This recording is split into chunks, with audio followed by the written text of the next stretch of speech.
Hey folks, in this video we are going to talk about querying arrays. But before going further, if you haven't checked out my previous videos, then kindly check it out. The link is in description.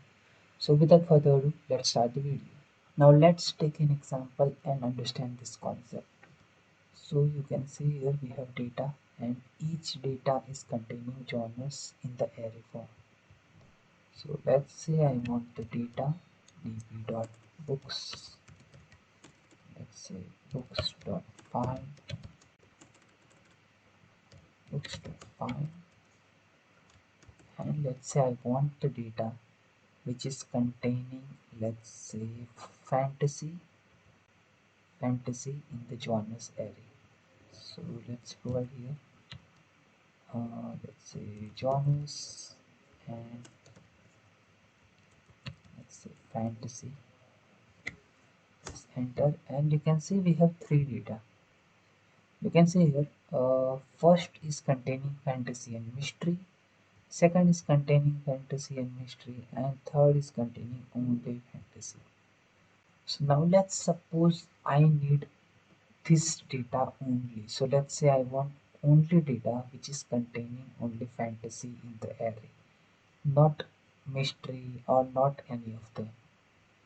So let's say yes, you can press here and let's provide here brackets. You can see array brackets and press enter. And you can see we have only one data. So this syntax will exactly match whatever data we need to find. So that's how we can use this array querying, or you can say we can get the exact data, whatever we need. Now let's take another example. So you can see here we have three data here: fantasy, mystery, and funny. And you can see we have one data which is containing fantasy, and we have third data which is containing fantasy and mystery.